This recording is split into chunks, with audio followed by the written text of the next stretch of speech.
Salut à tous, Link est littéralement en train d'exploser plus 150% en quelques jours. Le truc est venu chercher une résistance autour des 20 $. Il ne s'arrête plus. Donc la question qu'il faut se poser ici, c'est est-ce que c'est intéressant de rentrer sur Link précisément aujourd'hui autour des 20 $?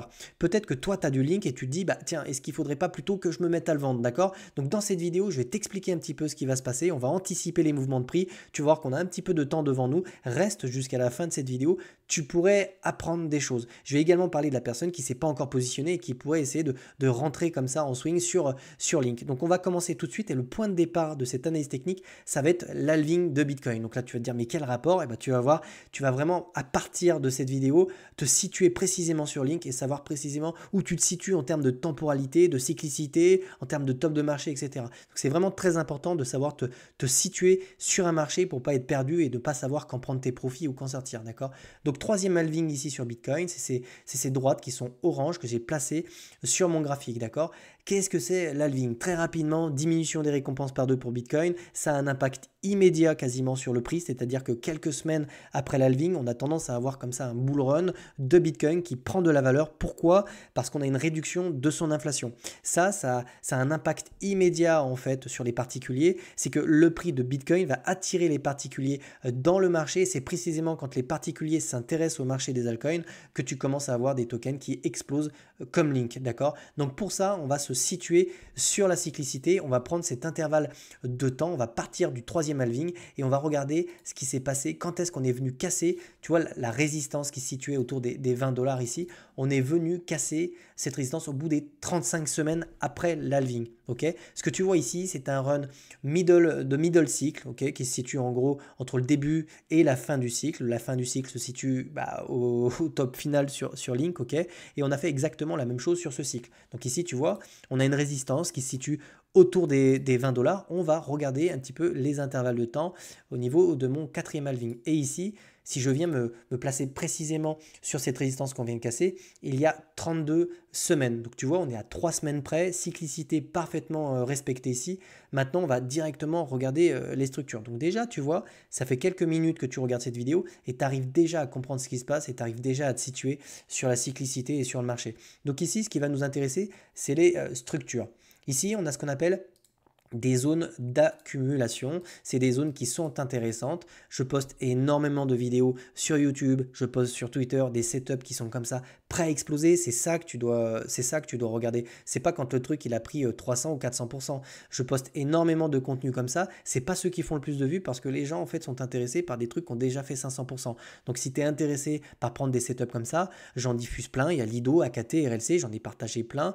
Sur BitLearn, je t'apprends à le voir. Donc il y a le lien en description. Je t'apprends en fait l'analyse technique, tout court. Donc vraiment, tu dois apprendre à détecter ces patterns-là pour essayer de rentrer au bon moment, pour profiter comme ça de la volatilité sur le marché. Donc ici, on a également ce qu'on appelle la tasse et la hanse, qui sont des structures de marché qui sont extrêmement bulles, c'est-à-dire qu'on vient chercher la hanse, on la casse, on a une extraction. C'est pareil, on avait la tasse, la hanse, la cassure, l'extraction. Pour le moment, on est exactement sur ces patterns-là et on vient tout juste, tu vois, de casser les 21 $ ici sur Link. Donc déjà, ça nous donne un point de départ. Maintenant, qu'est-ce qui va se passer sur Link? Il va se passer plusieurs choses. Déjà, on va regarder un petit peu combien de temps il pourrait nous rester sur Link pour comme ça avoir un petit peu de volatilité. Bah, écoute, on va repartir à partir de la cassure de résistance ici et on va regarder approximativement combien de temps on a eu. On avait à peu près 17 semaines. Donc on va tracer ça.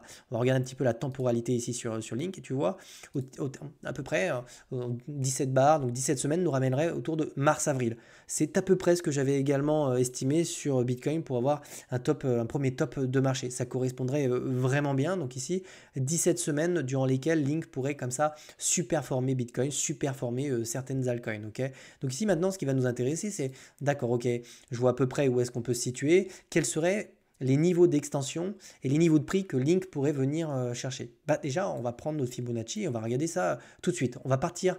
Donc je vais aller sélectionner, tu vois, ma résistance qui se situe là. Je vais aller prendre mon bottom qui se situe là, on va aller mettre directement des extensions de Fibonacci et on va regarder les niveaux clés. Donc déjà, le premier qui me saute comme ça à l'œil, aux yeux, c'est les 1,61,8 de Fibonacci qui se situe autour des 30 dollars. Pourquoi? Parce que si je viens comme ça étendre ma droite, je me rends compte qu'ici on a deux grosses résistances. Si tu as du link, le niveau des 1,61,8 ici qui se situe autour des 32 dollars est un niveau clé dont tu vas devoir te servir pour prendre des profits. C'est extrêmement important, d'accord? Ensuite, tu as le niveau des 2,61,8. Deuxième niveau extrêmement important. Pourquoi? Parce que c'est quasiment le niveau de l'ATH sur Link. D'accord? Donc ces deux niveaux auront une importance, enfin, seront très importants sur Link et tu devras, prendre des profits autour des 1,61,8, c'est obligatoire, et deux, sur l'extension autour des 2,61,8. D'accord? Maintenant, admettons qu'on est vraiment, puisqu'on est sur un marché, je crois que Link c'est cloud computing, intelligence artificielle, IA, etc.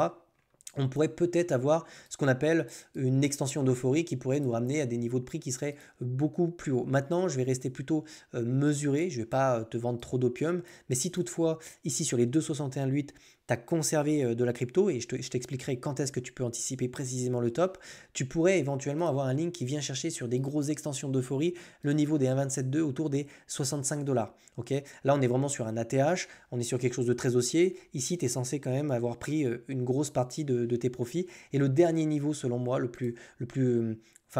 dernier niveau d'euphorie, après, au-delà, je pense que ce serait complètement débile. Enfin, on serait vraiment sur quelque chose de très, très haussier, presque des excès qui seraient vraiment proches de l'euphorie.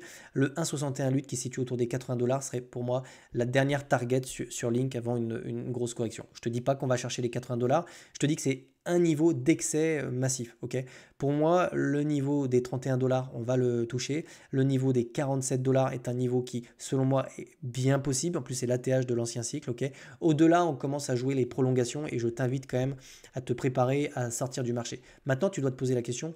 Tu m'as dit tout à l'heure, comment sortir du marché? Eh bien, il y a des solutions pour ça. Déjà, tu prends... Hop, on va tracer sur MACD un petit peu et regarder un petit peu ce qui se passe ici sur cet indicateur. Tu vois qu'ici, c'est des niveaux d'excès. On va repartir de ce niveau-là. Hein, quand on a cassé ici notre résistance autour des 20 dollars, on se rend compte que tu vois, on est venu chercher quasiment les mêmes niveaux d'excès qu'ici.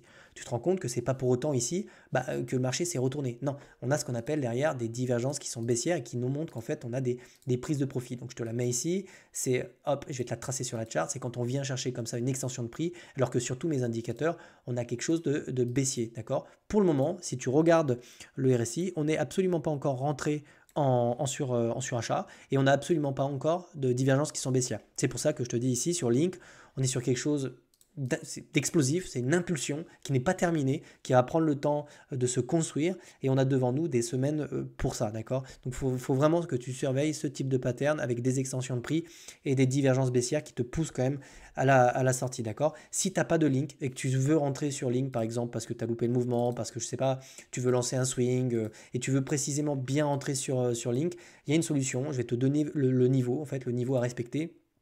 Je vais te tracer ça, hop, et ça sera probablement les 38,2 de ce mouvement-là qui se situe autour des 20 dollars. D'accord? Donc, si le marché te fait l'opportunité de revenir chercher sur quelque chose d'un petit peu comme ça volatile, les 38,2 autour des 20 dollars, tu rentres et tu as probablement l'opportunité ici d'avoir un swing. Okay, pourquoi? C'est quelque chose qu'on fait assez souvent. Hein. Si tu regardes par exemple sur les niveaux de l'époque, là par exemple sur l'ancien cycle, tu vois qu'ici on a eu la cassure, l'extraction. Si je prends mon Fibo et que je viens chercher à peu près les mêmes niveaux, on va même prendre cette mèche-là, tu vois qu'on est revenu ici chercher les 38,2 qui se situaient autour des 17 dollars. D'accord, on n'y est pas resté longtemps, on est venu mêcher dessus, on est reparti, on est venu chercher des extensions. Donc ces niveaux-là, sur des mouvements qui sont explosifs comme ça, sont des niveaux qui sont extrêmement importants, extrêmement intéressants pour spéculer, d'accord? Dernière chose, en ce qui concerne les setups que je t'apprends à comprendre, à observer, à déceler pour entrer en position, c'est cela, d'accord? Vraiment, je vais diminuer l'opacité de ce truc-là pour te l'expliquer, en fait. Moi, je me sers beaucoup, en fait, je vais littéralement enlever ça, on va faire un petit peu de tri. Ici, hop, tu traces tes supports, donc là, vraiment, on a ces deux points-là, on voit qu'on a vraiment ce range ici, on évolue à l'intérieur.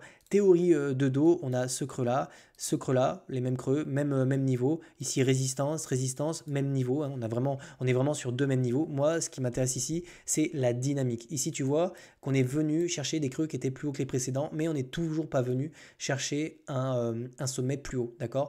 Là, on est venu chercher un creux plus haut, un sommet plus haut, un creux plus haut, et là la dynamique haussière est partie. Donc pour moi en fait, ce qu'il faut que tu comprennes, c'est que tout est une question de dynamique, il faut savoir les observer, il faut apprendre à les déceler, Mais vraiment, ici, on avait un creux, un sommet, un creux, un sommet, on était dans un range, un creux plus haut, un sommet plus haut, un creux plus haut, dynamique haussière, et ensuite on s'extrait du range, et là, il y a une position à prendre sur le pullback, ou une position ici à prendre à la cassure. Bon, peu importe, les deux, tu peux prendre les deux, d'accord? Donc très important. Dernière chose, on peut également sortir le volume profile qui peut nous donner des informations. Donc on voit qu'ici, tu vois, on avait vraiment donc, ce qu'on appelle le POG, donc c'est vraiment le point où il y a eu le plus de transactions qui s'est effectué, ça se situait autour des 11 dollars. Donc à la cassure de ce niveau-là servait de support et non plus de résistance. Donc on avait quand même ici un signal quand on est venu le casser. Deuxième chose, et on va terminer la vidéo là-dessus, c'était la dynamique. Ici, tu vois qu'on était sur une dynamique qui était baissière.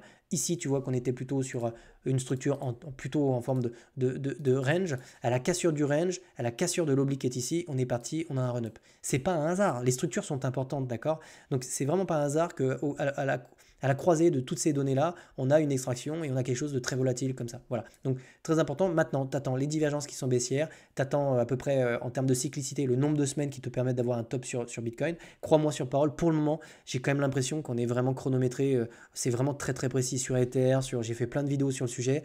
Va aller voir si ça t'intéresse. Abonne-toi à la chaîne si c'est toujours pas le cas. Et si tu as envie de te former à mes côtés pour justement prendre ce type de position, n'hésite pas. Tu as le lien de Bitlearn directement dans la description. Je te souhaite de passer une excellente soirée et je te retrouve une excellente journée. Ça dépend, le fuseau horaire. Et je te retrouve demain. Ciao, ciao.